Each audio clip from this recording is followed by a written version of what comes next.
La vérité sur la durée de la guerre en Ukraine, c'est que la Russie est véritablement en lambeaux. L'échec de l'offensive d'été a ouvert la voie à un cauchemar encore plus grand, l'hiver de Vladimir Poutine. Ce qui menace vraiment le Kremlin, ce ne sont pas que les batailles, mais quelque chose de plus profond. Une crise du carburant qui paralyse déjà des villes entières, provoque des files d'attente interminables et expose la vulnérabilité du pouvoir russe. Comment l'Ukraine a-t-elle accompli cela ? Un pays plus petit peut-il vraiment affaiblir le géant énergétique russe uniquement avec des drones ? Que se passe-t-il quand la moitié de la population sent la guerre dans son portefeuille ?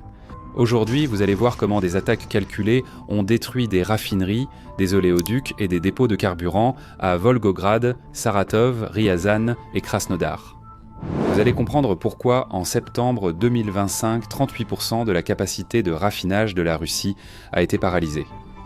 Vous allez également découvrir comment des régions comme Zaporijia, la Crimée, Nijni Novgorod et même l'extrême-orient russe font face à des files d'attente, au rationnement et à des prix atteignant 9 $ par gallon sur le marché noir. Bienvenue sur Pouvoir Militaire, NEVS, votre centre de renseignement géopolitique. Nous sommes engagés envers la vérité, celle que les médias traditionnels ne montrent pas. Ici, chaque information est stratégique, chaque nouvelle est une alerte et chaque détail peut changer le cours des choses. L'histoire.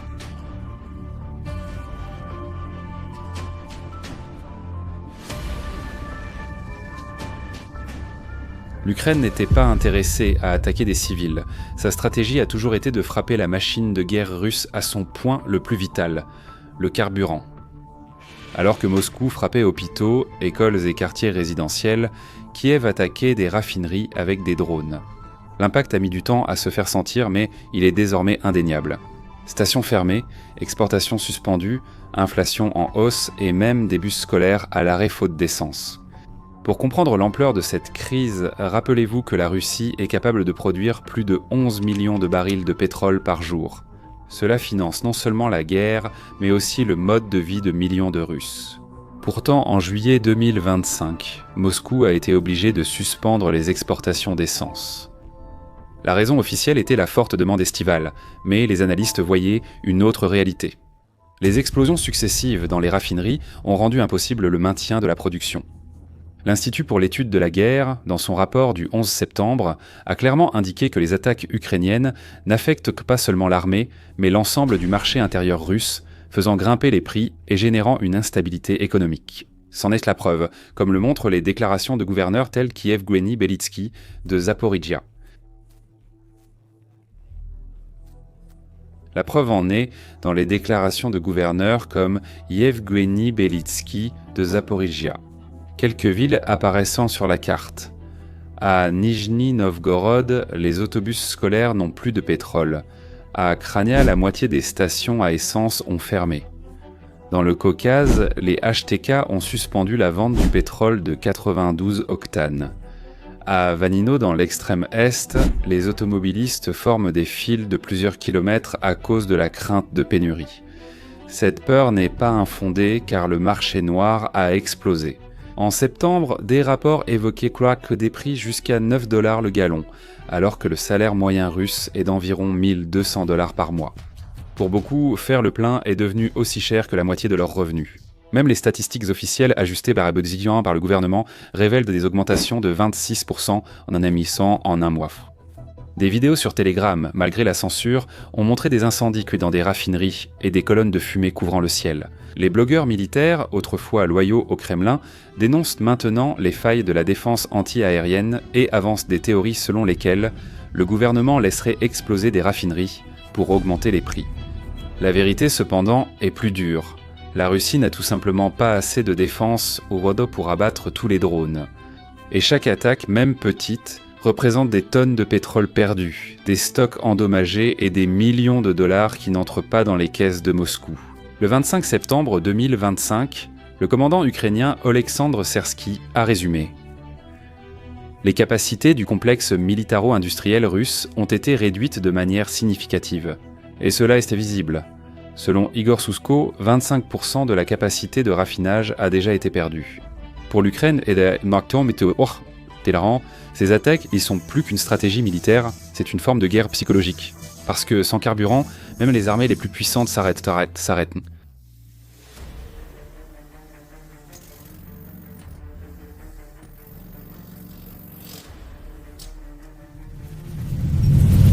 Sans carburant, les chars restent immobiles, les avions ne volent pas et des populations remettent en cause leurs dirigeants.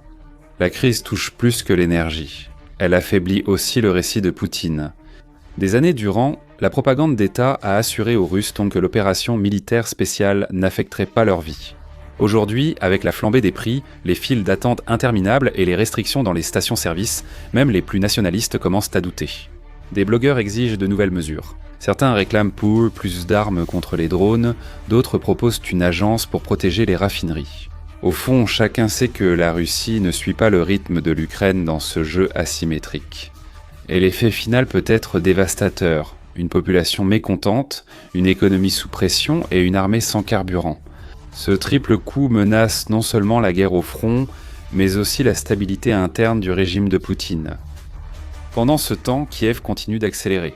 Ces drones, décrits comme des oiseaux de Magyar, attaquent chaque semaine, semant le chaos dans des régions éloignées du front. Même l'extrême-orient russe, supposément protégé, ressent les impacts. Reste la question, jusqu'où cela ira-t-il ? L'Ukraine pourra-t-elle forcer la Russie à négocier ? Un effondrement interne à Moscou surviendra-t-il avant la résolution du conflit sur le front ? L'histoire montre que les guerres sont rarement décidées uniquement sur les champs de bataille.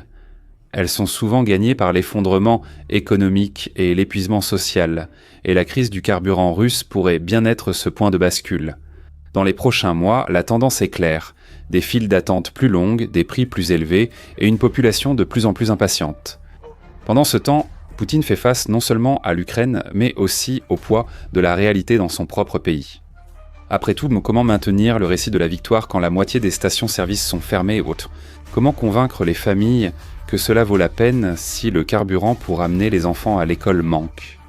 C'est la guerre invisible d'Ukraine, moins spectaculaire vue de l'extérieur, mais dévastatrice pour le cœur de la Russie.